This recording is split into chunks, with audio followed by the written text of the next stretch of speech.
Fox. I am a faith-based community organizer with MICAH.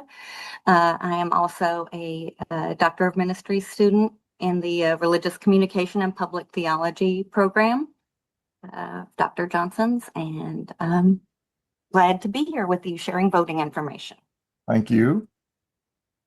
Yes, good afternoon, everyone. My name is Reverend Milo Lumpkin. I am a graduate of MTS, and also I serve with MICAH as an organizer, also serve on the Transformational Justice Task Force, as well as a delegate for the United Methodist Church Southwestern District.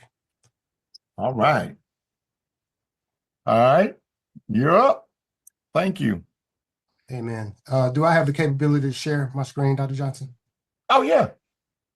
All right. Just let me know if everyone can see it. Can everyone see that? Christine has shared, I think. Okay, now. Yeah, I had shared, so I'm sorry, Milo. I thought I was sharing the whole thing, so you go on. You can share yours now because I turned mine off. All right. Can everyone see my screen? Nope. No. All right. Well, go ahead, Christine. You can go ahead and share. Okay. Okay. Yeah, give me a minute, just a minute to get it back. All right. Will you advance the slides when I tell you to advance it, please?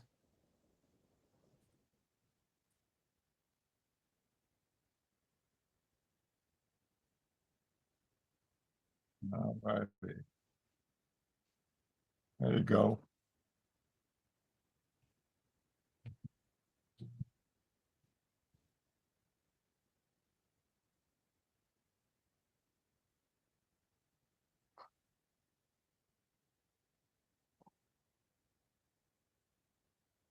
Okay, there it is. She got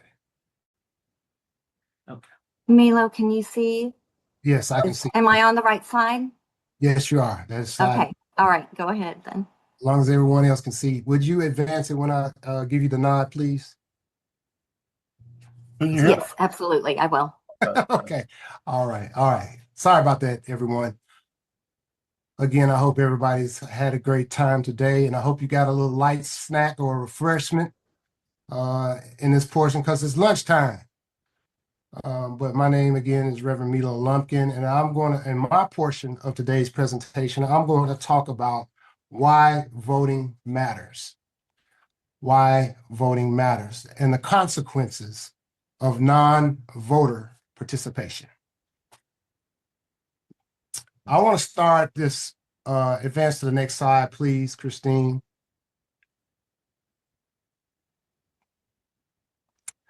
I want to start this session off with a faith-based impact statement, why every vote matters. You can't see it on the screen, but if you just listen to this impact statement, I hope that it will resonate with all of us here today. As people of faith, we believe that every person is created in the image of God and entrusted with sacred responsibility of caring for our neighbors and seeking the common good. Voting is one way to live out that calling. It is more than a civic duty. It is an act of faithful stewardship, a commitment to justice, and an expression of love for our communities. Throughout Scripture, God calls God's people to do justice, love kindness, and walk humbly with your God. Micah 6:8. The prophets challenge leaders to defend the poor, protect the vulnerable, and govern with righteousness. Jesus proclaimed the good news to the marginalized, welcomed the stranger, and reminded us that whatever we do for the least of these, we do for him. Matthew 25:40. Every election, local, state, and federal, shapes decisions that affect children and families, schools and neighborhoods, healthcare and housing, criminal justice and public safety, economic opportunity, and the dignity of every human being. Our vote is one way we bear witness to the values of compassion, justice, mercy, and hope. Voting is not about placing our faith in political parties or elected officials. Our ultimate hope rests in God alone. Rather, voting is an opportunity to prayerfully discern, faithfully participate, and courageously advocate for policies and leaders who seek the well-being of all of God's people. especially those voices who are oftentimes overlooked.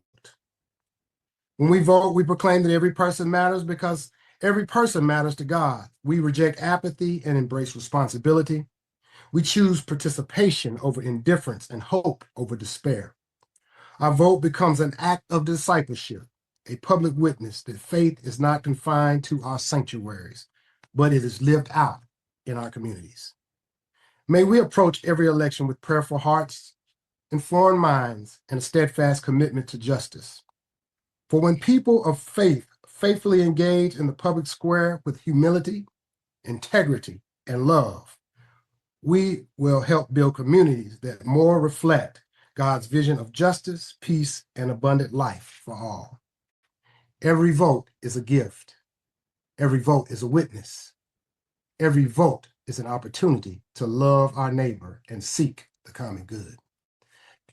That is my closing of the why. But as we engage further, please, next slide, please, Ms. Christine. I'm going to hit on seven myths or stereotypes that we should be aware of. And some of them are going to be aware to us now, and some of them might not be so familiar. But the first one I want to talk about is stereotypes concerning voting, especially voter fraud. There are 7 points here that I'm going to discuss in my presentation, and they're all listed here. Undocumented persons are voting. Absentee voting is based on corruption. Mail-in voting is unsecure. Voting machines are hacked. Inaccurate voter rolls.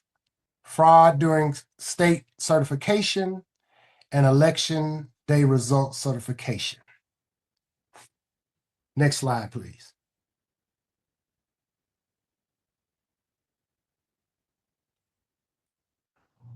What are the checks and balances?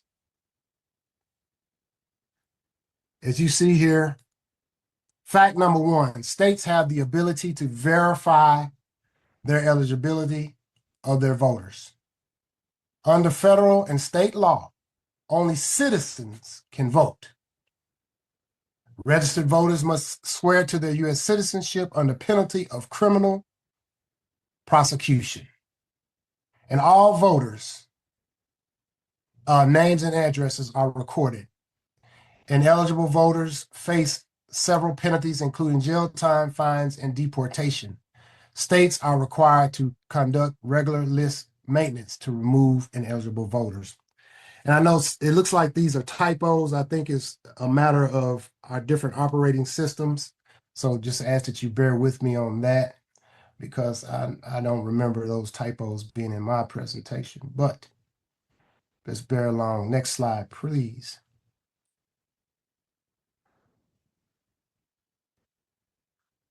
Number two, slide number 2, Absentee Voting Act. The Absentee Voting Act is a protection for U.S. troops and citizens serving our country abroad and giving them access to exercise their right to vote. What's interesting about this is that in 1986, President Ronald Reagan, who is Republican, signed the Uniformed and Overseas Citizen Absentee Voting Act, which is called UOCAVA. This allows troops, missionaries, federal contractors, aid workers, and other citizens living abroad that are eligible. Americans that are living abroad can only vote in the last state that they lived in. Next slide, please.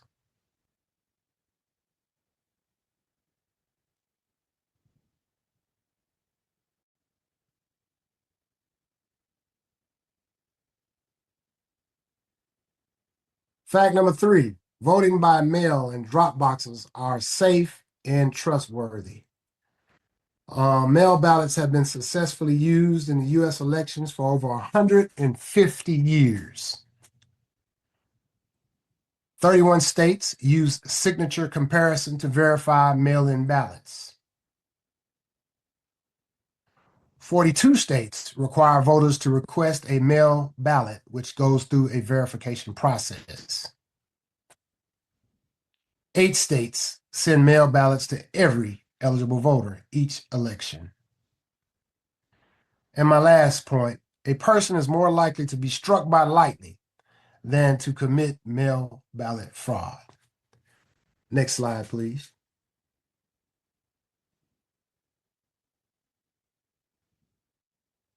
Fact number 4, election officials audit voting machines at every step of the process. States employ a series of safeguards to ensure their accuracy. Voting machines are certified to federal and state security standards. Voting machines are audited again after the election. And the last point in this section is 99% of voters live in jurisdictions where they can also cast a paper ballot that can be used to verify the electronic totals. That is very crucial to making sure the vote counts. Another myth is that the voter rolls are inaccurate. But the fact number 5 states that states have multiple systems in place to update and continually improve the accuracy of the updated voter rolls. All citizens must affirm that they are eligible to vote in their state and jurisdiction before being added to the voter roll. Federal law requires states to remove voters who have died, moved, or otherwise become ineligible. Election officials have adopted cross-checking practices with state and federal agencies. And lastly, additional steps to prevent ineligible voters can be taken to prevent the use of casting votes on their behalf.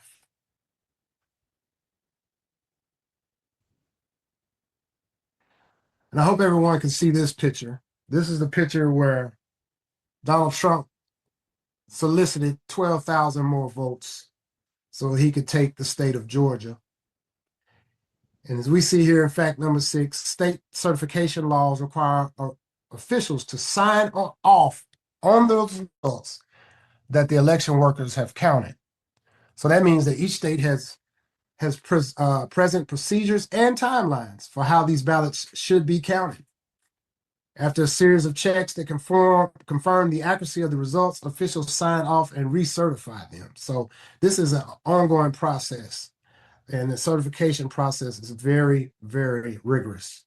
State laws lay out legal challenges about certifications, which are reviewed by joint teams of both Republicans and Democrats. So it is very bipartisan, and nobody has an advantage if there is a challenge to the counting of that vote. Fact number 7 is dealing with the election results. And there's a big push with this administration in the last few days. Donald Trump has noted this in one of his comments, that the election day results should be finalized the election day. But in here you see election workers need time to ensure that all legitimate votes are counted. Not all votes are received by the time polls close. The Constitution allows states to establish their own rules and timelines for how and when votes can be counted. There are 21 states that where the mail-in ballots must be received on election day or they cannot be counted.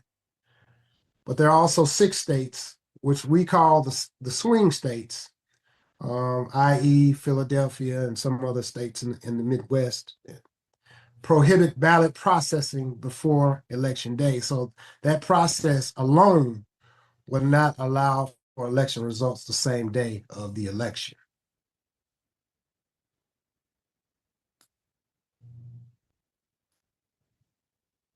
These are the 7 facts, and this is just a source page. I took my source from one source, and it comes from the Brennan Center of Research, and it is on the screen here, about 7 facts about voting. It's important for us to dispel the myths and the spreading of those myths, because that is a strategy being used by the MAGA establishment that is in charge today. Thank you for your time. And now I'm going to pass it on to my colleague, Christine.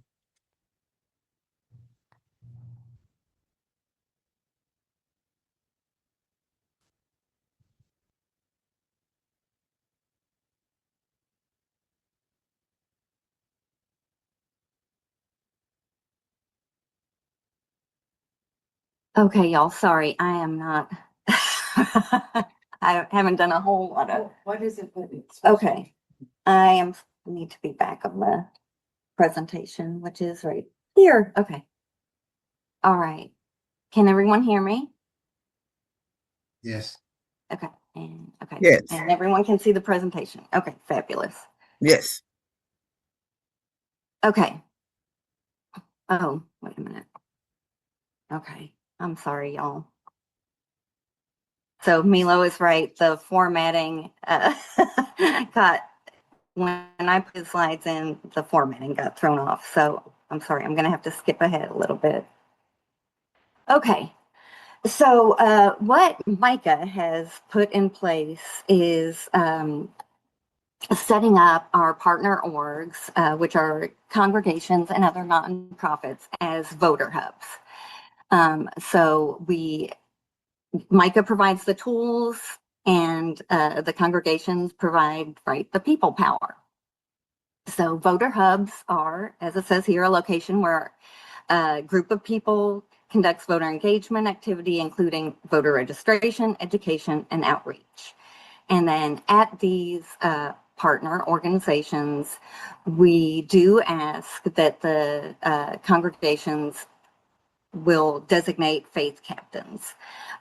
Typically, this will be 2 or 3 people, depending on the size of the congregation and how much they want to get involved, how many things they want to do, right? But definitely at least 2 people, because we also don't want to put, right, too much on one single person and burn them out during, right, this very important election season. Okay, so one of the tools that we provide for congregations that are doing the voter hub is Faith Captain's Handbook. So this, right, has all the tools that they will need to be a voter hub and to function in that way. Right. So just reminding everyone of key election dates coming up. So when you're scheduling as a voter hub, right, we know that the first day of early voting was yesterday.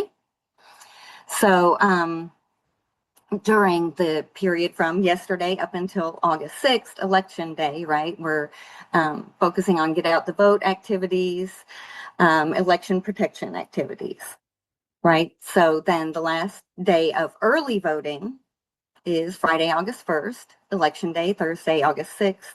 And then, of course, we'll have like a little, right, break, a little time where we can pause and catch our breath. And then we go into the November season. So we've got the, if you want to do voter registration, right, it's too late now to register for the August election, but there's still time for folks to register for November. So that is an option, right? As a voter hub, you could set up primarily to do voter registrations. So, okay.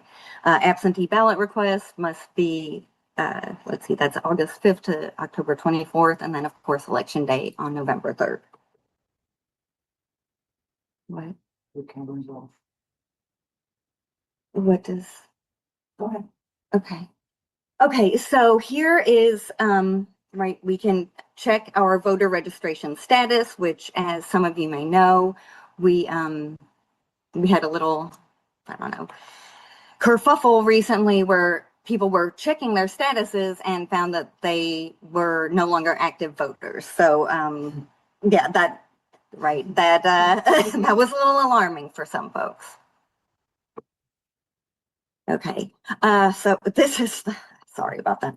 Okay, so that previous slide, right, was what you will see when you, so that is the link you go to see.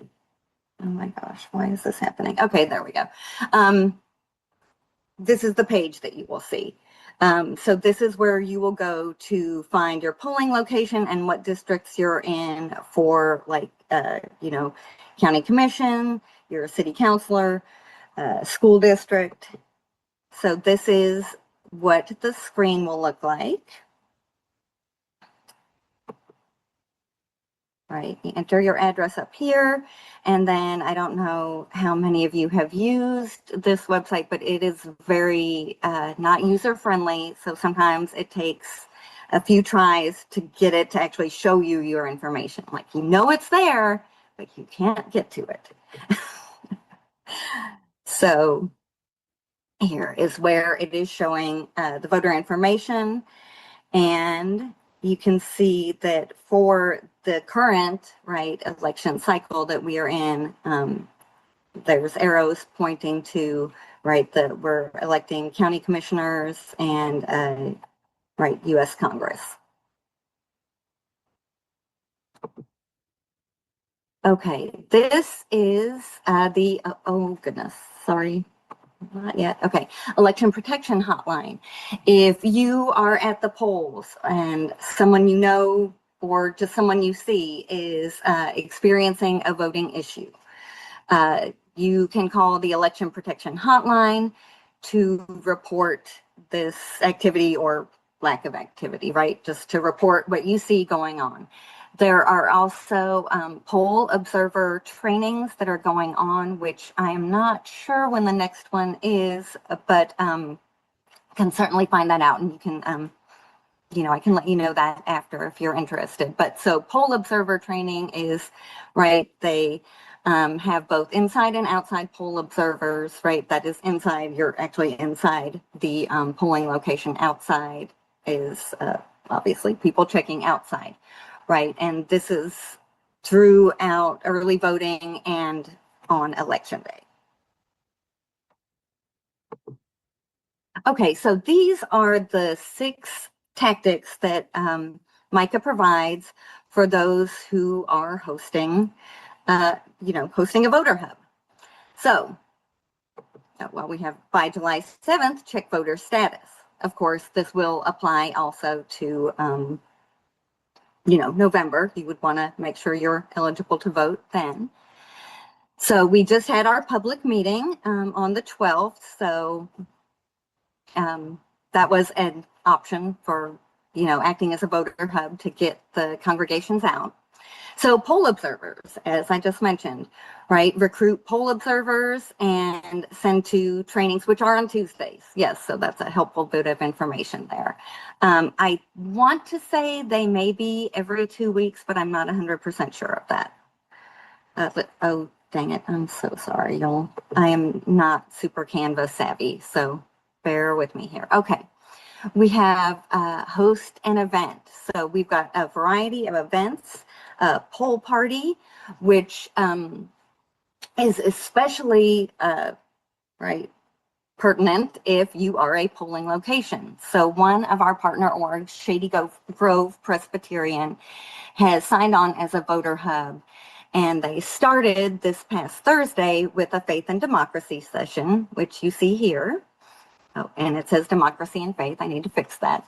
Faith and democracy session, which is really kind of an introduction to what we're seeing happening, the rise of authoritarianism, and then just how our civic engagement and voter engagement, plays into that, and how our faith, also plays into that. So Shady Grove kicked off with a faith and democracy session.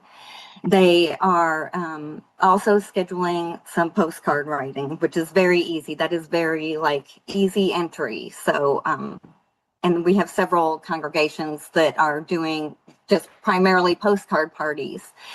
So, and that's great, That's just voting, writing postcards. MICAH provides the postcards and the labels and the stamps, and y'all just get together. You can do brunch or something and write postcards. We'll provide a script for you. So Shady Grove kicked off, as I said, with their democracy and faith session, and then they are considering hosting a candidates forum for down ballot candidates, right? Because there are positions on the ballot that are not, right, the high profile, like the governor or the mayor or the sheriff. So some of those down ballot candidates, right, would really appreciate a chance to get in front of folks and, you know, tell us what they're all about. So that is something that Shady Grove is considering doing. And then they are, because they are a polling location, they are going to cap off election season with a poll party. So they are they're not an early voting poll location. Okay, another option we have is phone banking and canvassing. This is, right, you can canvass your congregants, right? We are also taking part in a listening campaign with Hear America, and the questions we are asking there are around the affordability crisis, like how is it affecting folks? And then another question we are asking is like, why do you think this is happening? Right? Trying to get to the root of why people believe that, right, things are happening, like the cost of groceries is insanely high, right? Why does it cost so much to fill up my car? Like, what do you think is happening here in our country that is causing these things? Also, and this is another thing that Shady Grove is going to do, is to canvass their surrounding neighborhood. And also because they have, I believe Beth Shalom is in their neighborhood, right? They are considering partnering with Beth Shalom on the canvas and the poll party, right? Inviting them into that space to kind of share this sacred responsibility with them. Okay, and whoops. Okay, and then of course, I mean, these are super easy, right? You can send announcements to your congregation, right? MICAH provides the wording, and for social media posts, the content and the graphics. So multiple ways that folks can sign on to become a voter hub and get involved. Okay, this was the candidates meeting, or not, sorry, public meeting was on July 12th. Went really well. It was interesting, as they always are. And then upcoming on August 1st, there is a candidate forum for District 8 and 9, Congressional District 8 and 9. That is at Douglas Chapel, CME. So that's something that, right, you can encourage your congregation to attend. You yourself could host such a thing, right?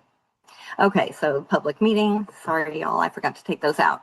Okay, something you can do is to check congregates' voter status, right? We have several. I am a deputy registrar, and also I did the poll observer training. So, so MICAH can bring folks in to help with these activities. There are several, like I know Shady Grove Prez, again, had 2 folks that are deputy registrars. Okay, so these are the steps of checking voter registration. So we don't have to go through all these, but this is just an example of one thing you can do, right? Sending announcements to your congregation about the various things that are happening as regards to the elections that are upcoming that are so important.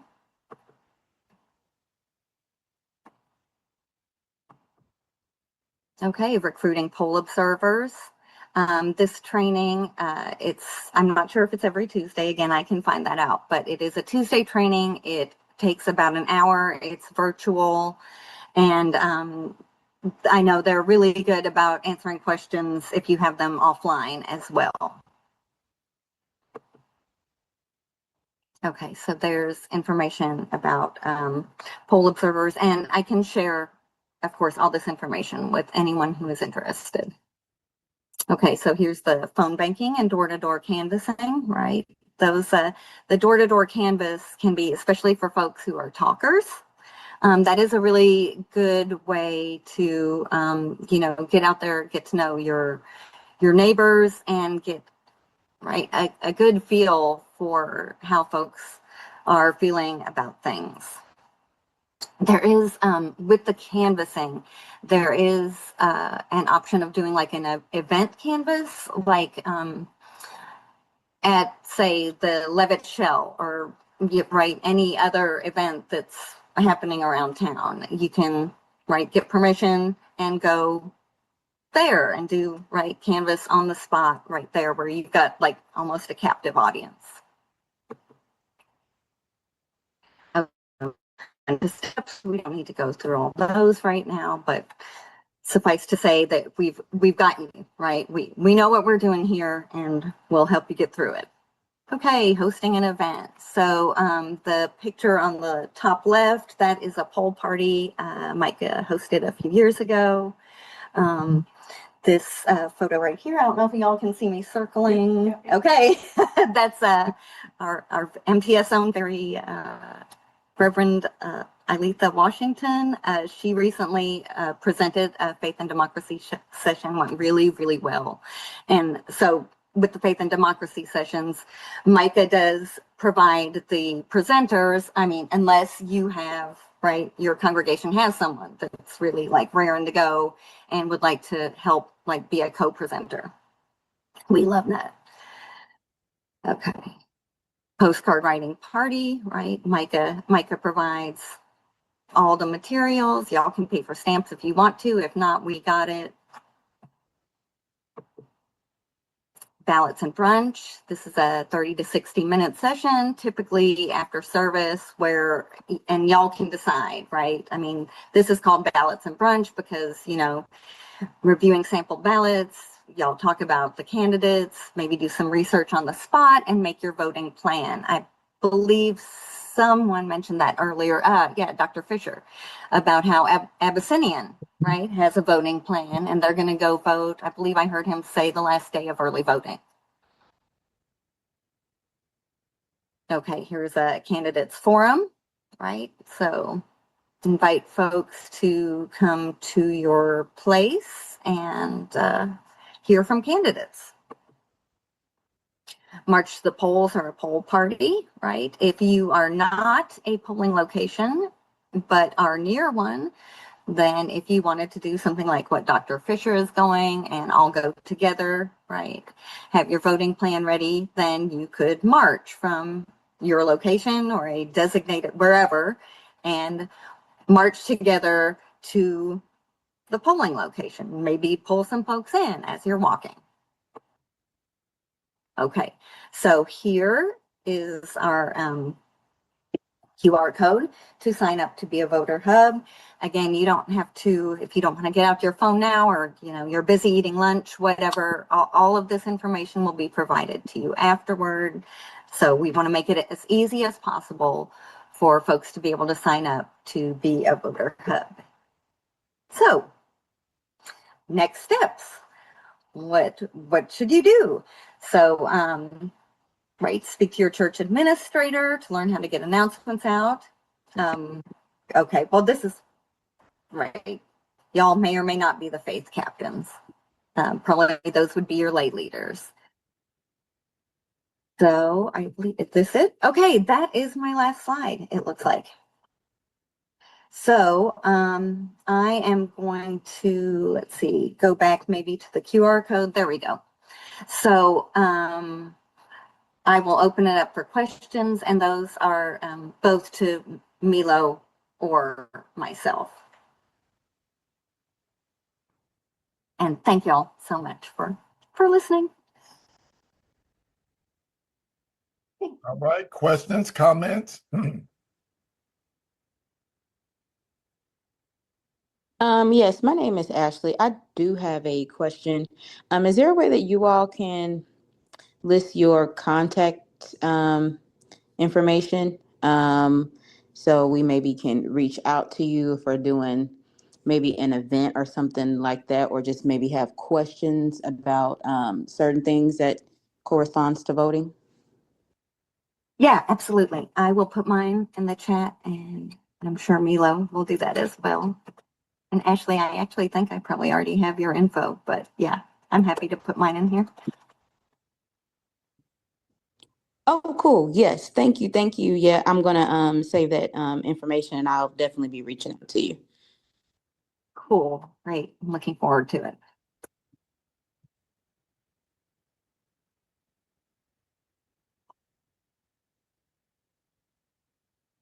Anyone else? Any questions for Milo? He got into the theological grounding there, so. This is Kathy. You're having a event in August in Staten, Tennessee. Well, we're here in Memphis. Are you going to have anything here in Memphis or anywhere else? Which event in Stanton? Is that I think, is that a candidates forum that's coming up? I think it was on August. I think on August the 1st. Oh, right. Yes. That is a candidates forum. I think there are multiple forums that are upcoming now. I don't know that we have any specifically scheduled, like where MICAH is the sponsor or host. But I can certainly, we do have a pretty comprehensive list of upcoming, right, events like the candidate forums or debates. So I'd be happy to send those to you. Okay, thank you. Absolutely. And I'm sorry, that was Kathy? Yes, ma'am. Okay. Yeah, if you want to put your contact information in the chat, or if not, I'll figure out how to get it.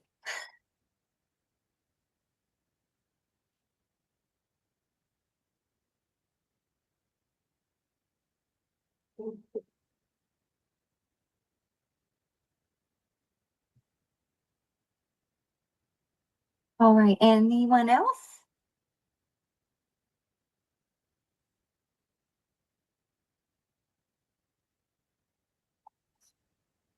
I have my hand raised again. I'm sorry. I was writing down Kathy's. Oh, there's no problem. It's no problem. Of course, Reverend Dr. Milo Lumpkin is my husband. So we have a lot of theological and religious, political conversations, at home all the time. And so as he was preparing for this presentation, we were discussing, and I would like, some feedback from, people on this Zoom. Like, we all know that possession doesn't always translate into process.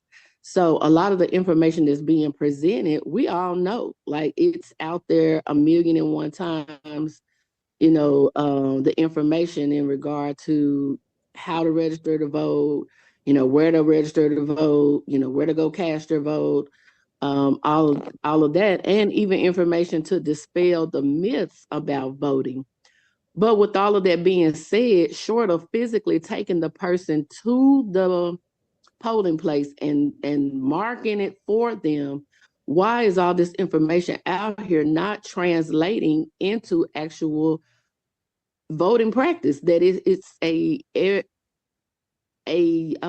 staple in a person's mind that I must go vote by all means necessary. Why is it not translating into that dire emergency for everyone? Yeah, that is a great question. And, I mean, right, you can put all the information and resources out there, but getting people to put all that into practice is super difficult. With some folks. Yeah, I mean, does anyone else have any thoughts on that? Because Yeah, I'll jump in there with you, Christine. Tag me in. All right. Come on. Well, one of the things we're talking about discussion is action. And that's where I believe that question comes from, a source of what's the action part of taking the information and moving from uh, the information stage to the practice stage, right? My wife is a nurse practitioner. You know, she takes the information that she's learned as a student, but now she practices it in her profession. For me as a clergy member, it's vital for me to do the same thing, not to just sit on what I know, right, or the information, but how does that translate in from theory to practice, right? And so my goal is to try to come up with solutions for engaging the community to get out and do what it hasn't done. Dr. Fisher said something earlier that caught my attention. The problem is not with getting people registered to vote. I heard it, right? The problem is people are not going to vote. Right. So that needs to be our strategy, needs to be formed around that. That's our target, right? How can we get people to the polls? And I'm an avid believer that sometimes we don't have to reinvent the wheel. And sometimes people are doing things that are effective and mobilizing, but yet we don't piggyback or partner with those people and get an understanding of how we could also do the same thing. And one person I'm gonna bring up, not to bring up a candidate, but Justin Pearson is a person that gets into the community, right? And this is my avid thought that it might not count for much, but if we get and engage the community, part of our work and gaining relationships is you're gonna have to go to the community. You can't sit in your church or in your organization and come up with solutions for the community without approaching the community to ask them, hey, what do you need? First of all, and stop letting us try to fix their problems. Our goal and our mission should be to partner with that community and help them solve their own problems, not give them the solution to their problems. So my thought and my theory is you got to take it to each community, one community at a time. And because each one of them has a different context about what their problem is, what they think their problems are in that particular community. And if we're not engaging people, if we're not be willing to be listeners, willing participant listening, and also hearing their voices and also helping them come alongside them to come up with these solutions, then I think that's the biggest outcome, and people check out. Right? They check out because we still haven't got the message. Right. So that's just my food for thought. There you go. Yeah, Tag me in, Dr. Lumpkin. I can try to take a stab at it as well. You said one word that is very vital, and that's messaging. The messaging and the marketing. I think we have endured enough pain over the last 8 to 12 months, many have, whereby those who sat on couches before and who just decided to embrace voter apathy, I think because Big Mama's Medicare or medical prescription has not been filled, and the $500 that they used to get from Big Mama to help pay their rent.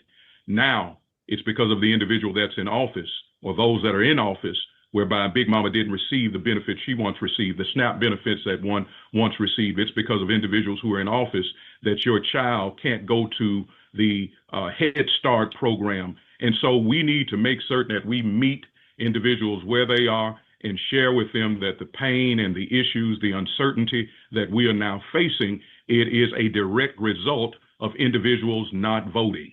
And when we can make certain that the messaging and the marketing is where it needs to be, and we can connect the dots with those individuals and help them realize that those bank fees that now some $20 billion in banking and fees that have not been realized because the Consumer Financial Protection Bureau has been gutted, because the EPA has been gutted, because voters' rights have been, all of these things that we used to take for granted, and then give them a why. I've been in and out because I'm babysitting my 10-month-old grandson today. He is my why. Those of us who are online, we're going to be all right. But there are generations that are yet unborn that won't have the same benefits, the same rights, the same privileges that we have. And if you care anything about your children and your children's children, or your nieces, nephews, and your neighbors, you need to get off of your lazy, you know what, and go and do something about it. And I think messaging and marketing, meeting people where they are in this particular season, will be able to solve a lot of the issues that we saw a couple of years ago. Dr. Harrison, let me jump in here because I want to take us back. I think all of the answers have been great and we need to implement them. But Dr. Lumpkin, you started off with and I even put it on chat, your statement about voting, the theological rationale for about voting. I thought it was a great statement on the sacredness of the vote. And maybe that's where we need to start. We need to start theologically for folk who are theologically inclined and just say, this basically what we told the class this week. I mean, the vote is sacred, period. And I'm gonna stretch that a little bit further. To not vote is sin. How about that? How about that? That right? And then, because then Dr. Harrington just laid out why it is important to children and grandchildren. If you care about your neighbor, loving neighbor as yourself, if you want to help bear one another burdens, and all the stuff that we got already in our Bible, in our theological outlooks, not to participate is to say that I don't care about not only myself, but my neighbor. And how can one, going back to Black liberation theology again, how can one love neighbor if one does not love oneself? And that's hard. So loving neighbor as self is paramount. Matter of fact, it's one of the 2 commandments, as I remember now. I'm bootleg, I don't know, but love neighbor, love God with all your heart, mind, soul, and your spirit, and all that, and then love the neighbor as yourself. And in those 2 commandments, all the other commandments, right? So if we can really just talk about it as a sacred entity, and last part, that we are standing on the shoulders of folk, man, that could not vote again. They could not vote, but they fought for the right to vote for themselves, of course. But even in that, knowing that I might not get it myself, but my children or my grandchild can have the right to vote. And we all need to repent. I'm still theological, right? We all need to repent because this has happened on our watch. This has happened when we had full rights to vote. This has happened because we have turned over the vote. We just let it go. 16% last election here in the city of Memphis, 16.7. And so we're talking about small margins too. Small margins. I did a presentation real quick and then we'll move on because I need to say this because we're still, the professional pundits just baffle me sometimes with their rhetoric and all. Harris lost by an average of 1.6% of the vote. The 7, quote, battleground states, if there was a 2 to 3% increase of just African-American vote, she would be president of the United States now. That's how close that election was with all of the power and all of the money behind the conservative movement and candidates. That's how. And again, if we're gonna talk about this, we're gonna have to also hold voters accountable as well too. You, Dr. Lumpkin, great. You lifted up Justin and people that are in the community. So the question becomes for me is, when are we going to start supporting people who are supporting us? We got to stop leaving folk hanging. You cannot say that I'm for reproductive care and vote for the person who made you have to go and have a referendum on your ballot to begin with. It doesn't make any sense.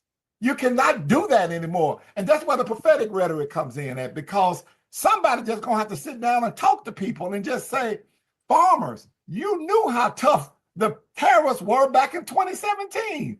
You had to get a bailout. It wasn't even enough then. So how come you are not the first ones at the front of the line saying, no, no, don't vote for this guy because terrorists are horrible. No, you end up voting for him, and now look at you. Please, somebody say something who can talk and not try to, well, no, you need to be held accountable. We need to be held accountable. And if we're not doing that, then I think all the other stuff that we're trying to do is not going to matter. I need for people to feel the pain. That's what Harrington was talking, feeling the pain of sitting out or voting for other candidates that didn't have our issue at heart, and then repenting. And I'm trying to stay right in the Christian tradition, repenting, and then going out and making amends. And the first way you do it, the lowest hanging fruit on the social movement tree, is casting a vote. Sorry. Thank you. Oh, yeah, that was great. Thank you, everyone, for your great questions and comments. And Kathy, you are absolutely right about the Shelby County Election Commission, and the reason why it's so difficult to navigate that website is that in and of itself, that's a form of voter suppression. I mean, you can.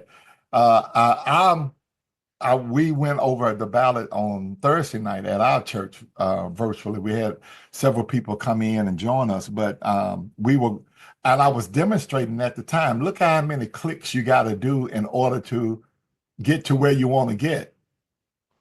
And, we have never had a pro-voting, I'm from Memphis. I live here all my life. I don't think we ever had a pro-voting Shelby County Election Commission. Like, we really want to help you get to the polls and vote. It's always like pulling teeth without anesthesia. Just like, it's tough. And so I just throw my 2 cents out. I have been on the election commission for years now. They have not been friendly to trying to increase the vote. Yeah, but we did have a very small win, right? Because they did send out to people and let them know what their district was, right? I know I got that, piece of mail that told me, so that was somewhat of a win. Yes. We praise God for our victories. Yes, very small. Small victories. I get it. I mean, no. I would love to see some election. I like to see some polling places at these universities. How about that? They can do that. They can do that now. They have the power to do that. I like to see some. Voting around the clock. I love to see Sunday voting. But that's just me. But then again, how about putting up some poll? How about putting some voting machines up at 201 Poplar? People that are incarcerated down there that have not been convicted of any crime. So I mean, they could. Mm-hmm.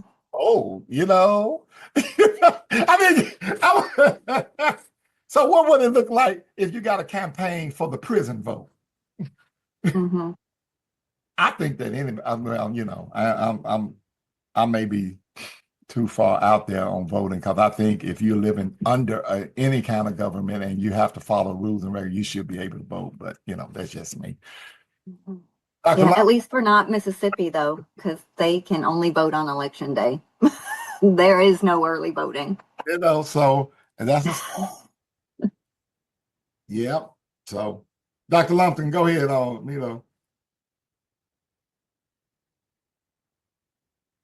You on mute, Doc. I want to piggyback on what you just expounded on and why it's important. I'm going to take this time to be a little bit vulnerable, if I may. I am a justice impacted person. I should have led out with my inmate number instead of my name. My inmate number is B87393 from the Illinois Department of Correction. But I am one of these persons that has been impacted by policy. There you go. Right? To where I cannot vote. I live in Mississippi. I served in Tennessee, but I live here because I can vote here. Mm. And because I've been incarcerated, and because of what comes out of that incarceration, the policies does not allow me to vote in Tennessee. Right. But the policy, the state policy here in Mississippi allows me to vote. Mm-hmm. That's why I'm here. Mm. But to another point that you said, how many Black bodies, Black and brown bodies are disenfranchised from the voting process through incarceration? There you go. How many people are left out of the process strategically? This is a strategy. Mm. This is why voting matters. And I can't even vote in Tennessee, but I'm fighting for Tennessee with you right now. Right. I heard you say there are people that can't vote like me, but there's something I can do. I'm not going to sit on the sideline. I'm going to get in the game. And I'm going to do whatever I can to help my brother and sister to navigate this white supremacist. Let's just be real and honest. I like Reverend Kelly Brown Douglas talking about Eurocentric exceptionalism. Yep. You know, we have to decolonize our mindset. We've been colonized to believe that they are superior and that everything they do is not white, it's right. Right. But I'm here to say today that if you take away my agency, that's sin, right? Right? We talk about it. So, I mean, make the connection, right? If the vote, if we've seen the vote as sin and the vote is my voice, and if you are shutting me down and my voice, you're taking away my agency to vote or to speak on behalf of myself and my loved ones and others that I care for, my neighbors, my community. Therefore, amen. Extension of sin. I mean, that, come on, do the theological work, man. Thank you. Amen. That's it. And the reason why you're doing that is because you see the sacredness in all of this. So I'm working on behalf of others that may not be able to vote. And in Tennessee, it is very hard to go through the reentry process. And they make it hard on purpose. Absolutely.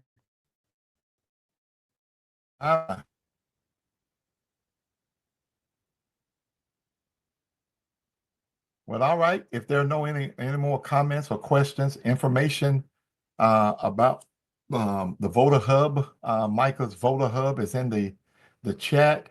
That's one of the reasons why I wanted them to come because I knew. First of all, I'm part of this, so let me lead with that as well. To our churches participating in this, and I thought that this would be a great opportunity for the folk who will attend here to hear this and to get the information. And MICAH is looking for more churches and looking for more people. They will have slides, will travel. I mean, they will come. They will have presentations, will travel. They will show up at your church or your institution and do good work. Matter of fact, we are trying to plan a trip up into Covington, in the Covington area real soon. So Milo, I'm gonna be getting with you and Christine and we get Sella and all, and we're gonna see what we can do. But right now, again, if there's nothing else, we are going to take a break. Our next panel doesn't start until 1:30, so you got about 30 minutes to grab something to eat, have a little lunch, and we shall return.